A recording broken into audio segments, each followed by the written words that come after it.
사랑하는 성도 여러분, 열심히 감사하며 하루를 살아가고 계십니까? 아멘. 담임 목사님께서 말씀하신 것처럼 은총에 대한 책임을 다하시기 바랍니다. 날마다 하나님 앞에 감사하시기 바랍니다. 감사한다는 것은 참으로 아름다운 것입니다. 그러나 감사한다는 것은 또 쉬운 일도 아닙니다. 저희들이 오늘 읽은 누가복음 17장에서 보면 예수님께서 10명의 문둥병자를 고쳐주세요. 그런데 병고침을 받고도 예수님께 감사를 다시 와서 표현하는 사람은 한 사람이었습니다. 그런데 그 한 사람도 이스라엘 사람이 아니라 사마리아 사람이었습니다. 예수님은 감사하기 위해서 다시 돌아온 사마리아인 한 명으로 인해 되게 감격하셨고, 나머지 9명에 대해서는 사실 섭섭함을 토로하십니다. 우리 말씀 본문 누가복음 17장 15절 18절 말씀인데요, 우리 큰 소리로 같이 읽겠습니다. 그 중에 한 사람이 자기가 낳은 것을 보고 큰 소리로 하나님께 영광을 돌리며 돌아와 예수의 발 앞에 엎드려 감사하니 그는 사마리아 사람이라. 예수께서 대답하여 이르시되 10사람이 다 깨끗함을 받지 아니하였느냐? 그 9은 어디 있느냐? 이 이방인 외에는 하나님께 영광을 돌리러 돌아온 자가 없느냐 하시고. 아멘. 예수님께서 말씀하시죠. 10명이 깨끗함을 받았는데 어찌하여 너 한 명만 왔냐? 9명은 어디냐? 라고 섭섭함을 토로하십니다. 사실 감사는 마음만 먹으며 할 수가 있어요. 그러나 또 감사하는 것은 쉬운 것이 아닙니다. 말씀해 보듯이 예수님께서는 10명의 문둥병자를 고쳐주셨지만, 그런데 한 명만 와서 예수님께 감사하는 것을 보면 감사하는 사람은 사실 극히 극소수라는 것에 불과하다는 사실을 우리들은 기억을 해야 합니다. 그렇게 만약에 여러분들이 누군가에게 은혜를 베풀었을 때 그 사람이 감사를 표현할 것이라고 너무 기대하지 마시기 바랍니다. 왜냐하면 기대를 하면 실망이 큽니다. 우리들은 어디에다 기대를 해야 되느냐? 바로 하나님께 기대를 해야 돼요. 하나님을 향해서는 무한한 기대를 가지고 살아가야 되지만 사람을 향해서는 사실 신뢰하지 못합니다. 왜냐하면 우리들의 기대를 충족해 줄 수 있는 넉넉한 존재가 되지 못하기 때문입니다. 저희 아내가 저랑 결혼했었던 이유 물어봤더니 잘생겼고 미래가 보였다라고 했었어요. 비전이 보였다. 그래서 얼마 전에 결혼한 거에 대해서 후회 안 하냐 하니까 하는 말이, 결혼한 사람은 죽었다라고 하더라고요. 지금 계신 분은 다른 분이라고 얘기를 하더라고요. 사실 인간이라는 것은 이렇게 한계가 있죠. 진정한 실존의 모습이 그렇다라는 거예요. 제가 아무리 아이들한테 잘해주면 아빠가 좋아 엄마가 좋아 그러면 당연히 아빠가 좋다라고 하거든요. 그런데 잘 때 꼭 같이 자는데 내가 안아줄 테니까 일로 와 그러면 저한테 오지 않습니다. 엄마한테 결국 가게 된다라는 거예요. 왜냐하면 인간에게 기대를 해봤자 사실은 우리들이 한계를 느끼거나 아니면 상처를 입을 때가 많다라는 거예요. 또 감사라는 것은 내가 신앙적으로 성숙한 사람인가 미숙한 사람인가를 나타내기도 합니다. 미숙한 사람과 성숙한 사람의 신앙의 차이는 사실 시각의 차이가 있습니다. 성숙한 사람은 하나님께 받은 것에 집중을 합니다. 그래서 받은 것에 대해서 하나님께 감사를 해요. 오늘 영광 찬양대가 부르신 것처럼 나 가진 건 나 없지만 하나님께 감사하는 마음이 나오잖아요. 가사처럼 받은 것을 누릴 줄 아는데, 그래서 받은 것들을 더 개발하고 이렇게 할 줄 아는데, 미숙한 사람은 받은 것보다 받지 못한 것에 집중을 합니다. 자신에게 있는 것보다 남이 가진 것에 집중을 한다라는 거예요. 그래서 자신에게 없는 것에 대해서 원망하고 불평하게 된다. 또 감사라는 것은 생각이 깊은 사람이 합니다. 감사는 깊은 깨달음에서 온다라는 거죠. 아무리 많이 많은 것을 받았어도 깨닫지 못하는 사람이 있는가 반면, 그런 사람은 감사할 줄을 모릅니다. 그러나 아무리 작은 것을 받았어도 깨달을 줄 아는 사람은 감사를 합니다. 감사할 줄 아는 사람은 자신에게 찾아온 고통마저도 감사합니다. 왜냐하면 아픔마저도 감사합니다. 시련마저도 감사합니다. 이 감사를 통해 하나님 앞에 나아갈 수 있으니까요. 고난을 당해도 하나님과 가까워지기 때문에 하나님 앞에 감사를 고백하게 된다라는 거예요. 그래서 감사라는 것은 또 생각해 보면 깨달음의 깊이를 깨달을 수 있다라는 거예요. 그래서 철학자 괴테는 이렇게 얘기합니다. 위대한 영혼은 모든 것을 크게 본다. 작은 것을 크게 보고 작은 것에 의미를 부여할 줄 아는 사람이야말로 사실 위대한 영혼을 가진 사람이라고도 할 수 있습니다. 예수님은 오병이어 기적 때에 보리떡 5개와 물고기 2마리를 보고 남자만 해도 5,000명이나 되셨던 사람들을 기적을 일으키십니다. 바로 그 보잘것없는 오병이어를 크게 본 거예요. 이걸 통해서 하나님께서 이를 향하시겠구나. 이 아이가 바친 오병이어를 가지고 하나님께서 이 많은 사람을 먹이실 수 있는 분이구나, 이러한 확신이 계셨다라는 거예요. 그래서 작은 것을 크게 보셨기 때문에 감사 기도를 드리시고 하나님께 감사 기도를 드리신 후 기적을 베푸신 이야기를 우리 성도님들도 잘 아실 것입니다. 사랑하는 성도 여러분, 감사는 작은 것을 크게 볼 줄 아는 데서 시작한다라는 것을 기억하시기 바랍니다. 그래서 작은 것에 감춰져 있는 하나님의 무한한 가능성을 볼 줄 아는 사람이 바로 여러분들이 되시기 바랍니다. 하나님께서는 우리가 감사하는 삶을 살기를 원하세요. 예수님처럼 모든 것에 초심하시고 모든 사람들에게 초월하신 분도 감사를 표현하지 못하는 9명에 대해서 아쉬움을 얘기하시죠. 17절에 보면 예수께서 대답하여 이르시되 10사람이 다 깨끗함을 받지 아니하였느냐, 그 9은 어디 갔느냐. 이것을 보면서 말씀을 묵상하면서 참 예수님도 인간적인 모습이 있으시구나. 사실은 그 10명에게 다 감사를 받고 싶어 하셨던 것 같은데 그 한 명만 돌아오는 거 보면서 사실은 그들 인간의 연약함을 깨달으셨던 것 같아요. 예수님도 사실 감사를 좋아하십니다. 감사를 표현하는 사람을 좋아하신다라는 거예요. 그래서 우리들은 날마다 받은 은혜에 감사해야 되고 하나님께 영광을 돌려야 됨을 여러분들 기억하시기 바랍니다. 또 말씀에 보면 예수님께 와서 감사를 고백한 사마리아인, 어떻게 보면 그 시대적인 상황 속에서 굉장히 멸시받고 사람들과 어울리지도 못하는 그 사람이 하나님 앞에 감사를 고백했을 때 더 큰 축복을 누리게 됩니다. 바로 구원의 은혜를 누리게 됩니다. 그래서 감사가 감사를 낳게 된다라는 거죠. 특별히 오늘 말씀을 통해서 사마리아 사람이 드린 감사는 어떤 것인가, 그리고 하나님은 어떠한 감사를 통해 이 역사를 하시는가, 말씀을 통해 깨닫는 귀한 시간이 되길 소망합니다. 첫 번째로, 감사는 믿음에서 시작합니다.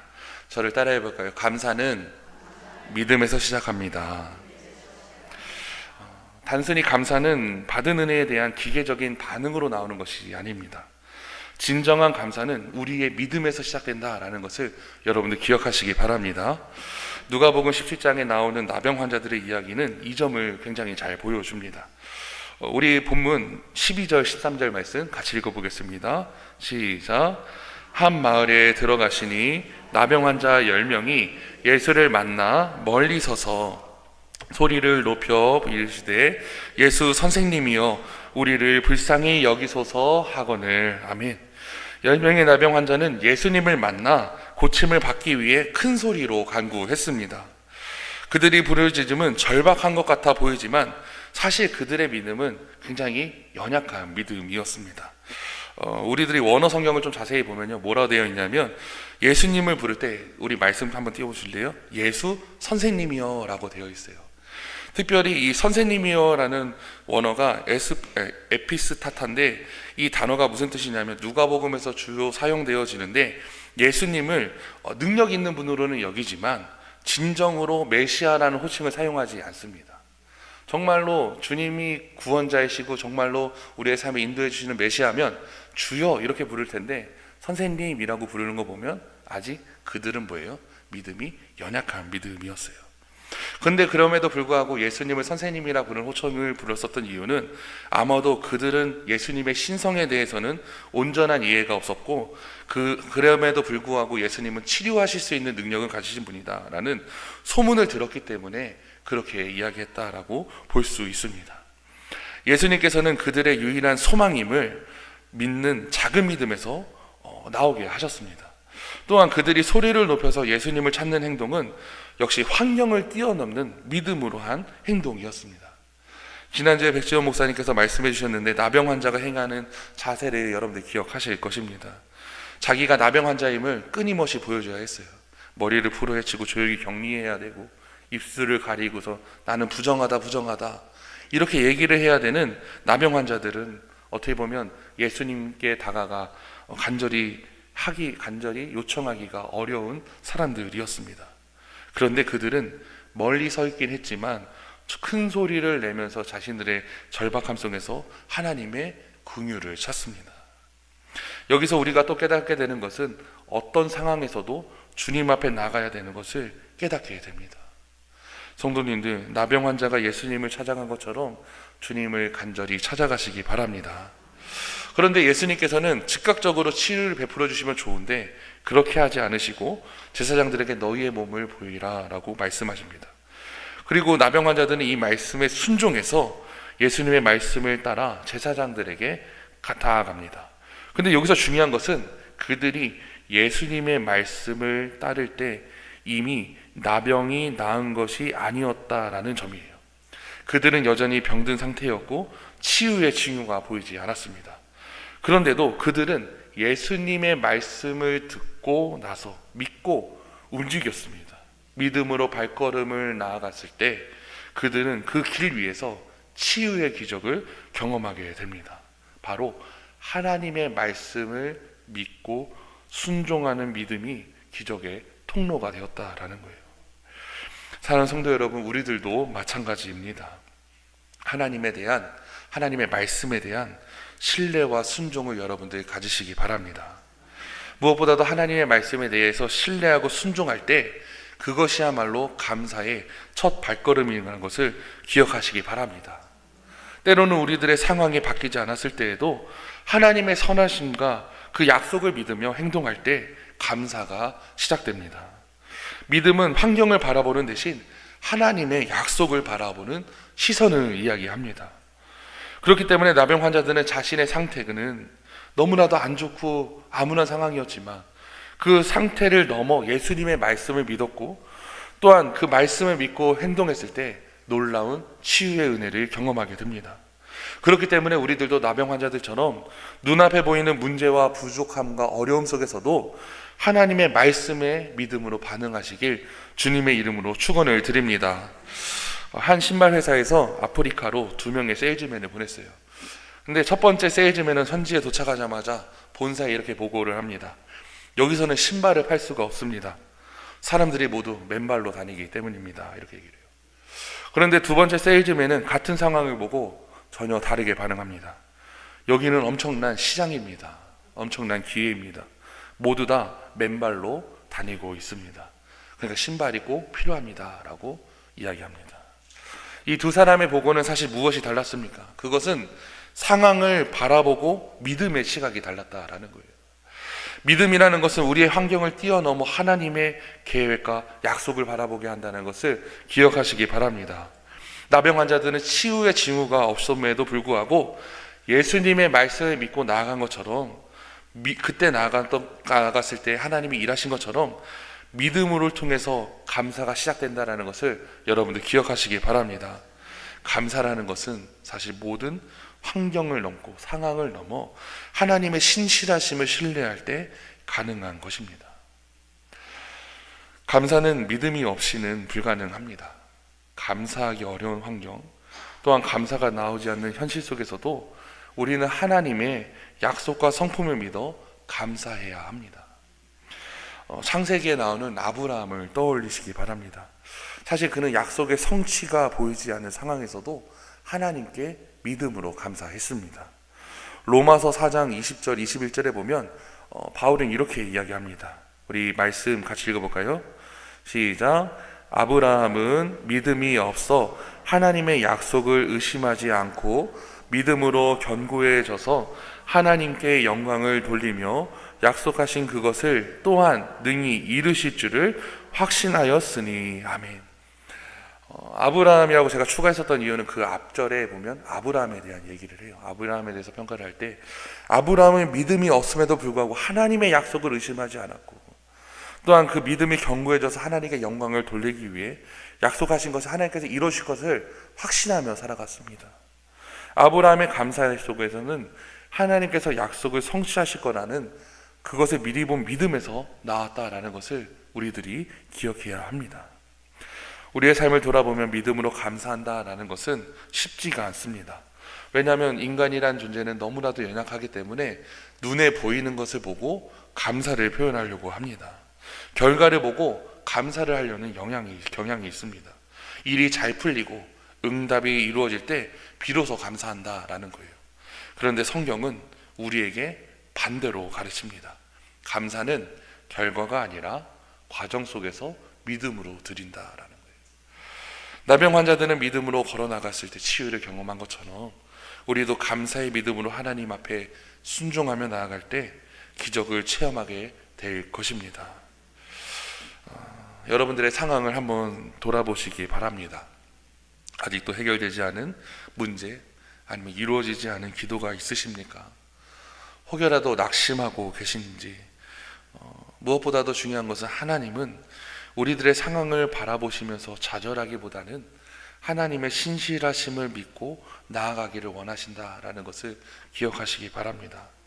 때로는 우리가 믿음으로 한 걸음 한 걸음 내디들기 전까지는 하나님의 기적이 나타나지 않을 수 있어요. 그런데 중요한 것은 나병 환자들이 제사장들에게 가는 그 길목에서 깨끗함을 받은 것처럼 우리들의 믿음의 걸음이 감사와 기적을 여는 열쇠가 될 것을 여러분들 믿으시기 바랍니다. 하나님께서는 지금 이 순간에도 우리의 삶 가운데서 일하고 계십니다. 비록 우리들이 결과를 보이지 못할지라도 하나님께서는 선하신 뜻을 이루고 계심을 여러분도 확신하시기 바랍니다. 하나님의 약속은 변함없으시고 신실하신 하나님께서는 우리들의 계획을 반드시 성취해 주실 것입니다. 그렇기 때문에 우리들은 결과가 아니더라도 하나님 앞에 감사할 수 있습니다.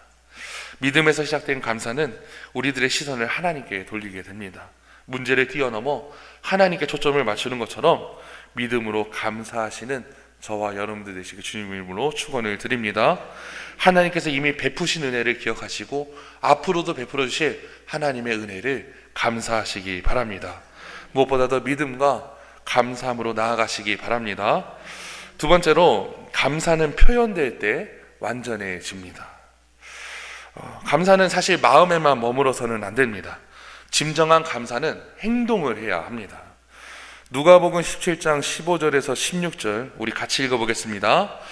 그 중에 한 사람이 자기가 낳은 것을 보고 큰 소리로 하나님께 영광을 돌리며 돌아와 예수의 발 아래에 엎드려 감사하니 그는 사마리아 사람이라. 아멘. 10명의 나병 환자 중에서 단 한 사람만 예수님께 돌아와 영광을 돌리며 감사를 표현했습니다. 그는 큰 소리로 하나님께 영광을 돌리며 예수님 발 아래 엎드려 감사를 드렸는데, 이 모습이 사실 행동하는 모습으로 우리에게 많은 것을 가르쳐 주십니다. 성도님들 이 노래 아십니까?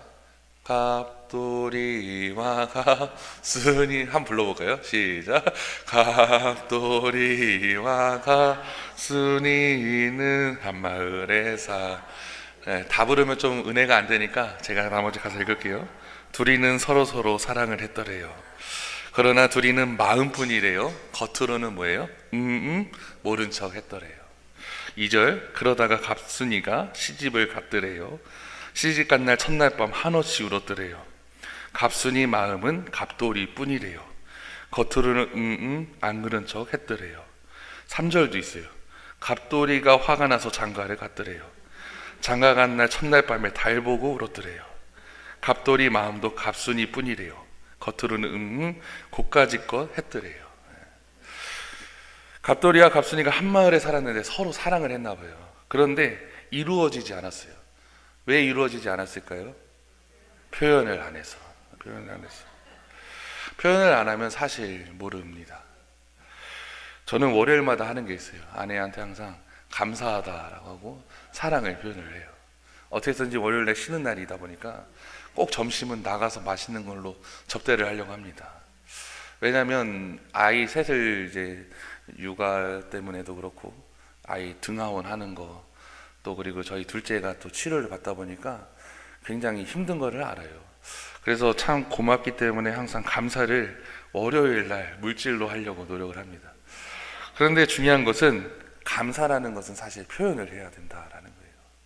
하나님 앞에 감사로 나병 환자가 무릎 꿇고 감사를 한 것처럼 우리들의 입술로 하나님께 삶으로, 예배로, 물질로 감사하셔야 합니다. 이 사마리아인의 행동은 단순히 감사의 표현이 아니라 자신을 치유하신 예수님이 라는 그 사실을 인정하고 그 은혜를 공개적으로 고백하는 것이었습니다.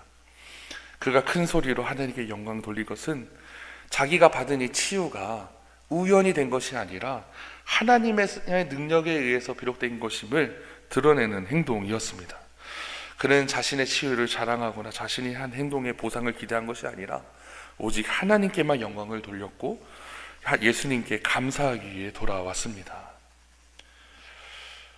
행동은 믿음의 표현이 되어야 합니다. 감사가 단순히 마음속에서 머무르는 감정이 아니라 외적으로 나타나야 되는 것임을 여러분들 기억하시기 바랍니다. 그런데 그 나머지 9은 어떻게 합니까? 모두 치유를 받았음에도 불구하고 감사의 표현을 하지 않았어요. 물론 그들의 마음에도 감격은 있었을 텐데 하지만 그것을 표현하지 않았습니다. 감사가 표현하지 않을 때 은혜는 쉽게 잊혀지고 또 마음에 남은 감격도 퇴색되기 마련입니다. 감사는 표현해야만 완전해짐을 여러분들 기억하시기 바랍니다. 예수님께서 돌아온 사마리아인을 바라보시면서 이렇게 얘기하세요. 17절에 보면 예수께서 대답하여 이르시되 10사람이 다 깨끗함을 받지 아니하였느냐? 그 9은 어디 있느냐? 예수님의 이 물음은 감사하지 않는 태도에 대한 안타까움을 나타내셨다라는 거예요. 사랑하는 성도 여러분, 특별히 감사는 하나님께 영광을 돌리는 통로입니다. 여러분들 날마다 하나님께 감사하시기 바랍니다. 우리들이 하나님께 감사를 표현할 때 그분의 이름을 높아지고 우리의 신앙도 깊어집니다. 시편 50편 23절에는 이렇게 얘기합니다. 감사로 제사를, 우리 같이 읽어볼까요? 감사로 제사를 드리는 자가 나를 영화롭게 하나니 그의 행위를 옳게 하는 자에게 내가 하나님의 구원을 보이리라. 아멘. 감사는 단순히 하나님께 받은 것을 인정하는 행위가 아니라 하나님을 영화롭게 하는 행위입니다. 예배의 행위라는 거죠. 입술의 고백과 행동으로 드러나는 감사는 하나님께서 받으시는 기쁨임을, 그리고 또한 찬양임을 여러분들 기억하시기 바랍니다. 사무엘하 6장에 보면 다윗이 하나님의 언약궤가 예루살렘 성전으로 돌아올 때, 이제 성전으로 예루살렘으로 옮겨졌을 때 그는 단순한 마음으로 기뻐한 것이 아니라 온몸으로 하나님께 감사의 찬양을 드립니다. 다윗은 춤을 추면서 하나님께 영광을 돌렸고 이것은 모든 백성들에게 있어서 하나님을 높이는 예배로 이루어졌다라는 거예요. 그가 감사를 표현하고 드러냄으로써 더 큰 은혜와 기쁨을 가져왔습니다. 사마리아인이 큰 소리로 하나님께 영광을 돌리며 예수님 발 아래에 엎드린 것처럼 다윗의 찬양은 감사가 단순한 마음의 태도에서 머무르지 않고 행동으로 표현되었을 때 완전해졌다라는 것을 보여줍니다. 우리들의 감사도 이렇게 표현되어야 됨을 여러분들 기억하시기 바랍니다. 또 감사는 또 다른 은혜를 경험하게 됩니다. 하나님께서는 감사하는 자를 기뻐하시며 더 큰 은혜를 베풀어 주세요. 작은 것에 감사할 때 하나님은 우리의 삶 속에 더 많은 것을 채워주십니다. 감사는 우리의 마음을 변화시키고 하나님과 더 깊은 관계를 맺게 해 주십니다. 이 사마리아인이 단순히 육체적인 치유에서 끝난 것이 아니라 예수님과의 관계 속에서 더 큰 은혜를 경험하게 되었다라는 거예요. 여러분들은 오늘 받은 은혜를, 우리에게 주시는 은혜들을 표현하고 계십니까? 물론 주어진 작은 축복에도 감사하며 입술로도 고백하시겠지만 더 힘써 드러내시기 바랍니다. 하나님을 향한 위대한 고백을 하루하루 드리시기 바랍니다. 그때 하나님께서 더 큰 은혜를 부어주실 것입니다. 마지막 세 번째로 감사는 더 큰 은혜를 가져옵니다. 감사는 단순히 받은 은혜에 대한 반응으로 끝나지 않습니다.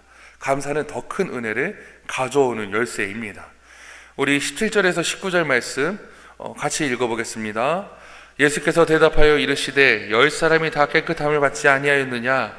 그 9은 어디 있느냐? 이 이방인 외에는 하나님께 돌리러 돌아온 자가 없느냐 하시고 그에게 이르시되 일어나 가라 내 믿음이 너를 구원하였느니라 하시더라. 아멘.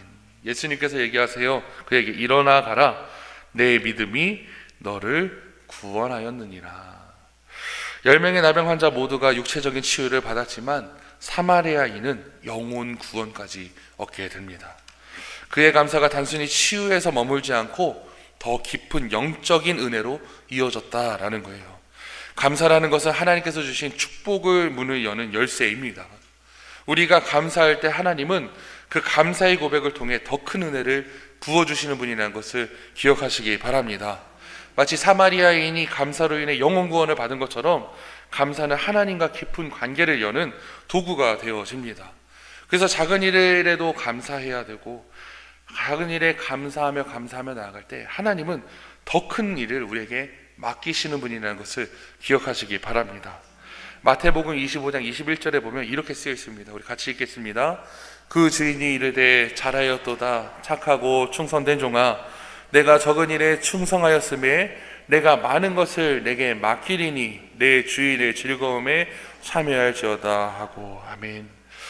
예수님께서 말씀하셨죠. 작은 일에 감사할 때 충성할 때 더 큰 일을 맡기시는 하나님에 대해서 달란트 비유로 얘기를 해주십니다. 감사는 우리의 마음을 겸손하게 하고 하나님의 손길을 민감하게 느끼게 하는 귀한 통로라는 거예요. 또 감사는 우리의 신앙을 깊어지게 만들어 주십니다.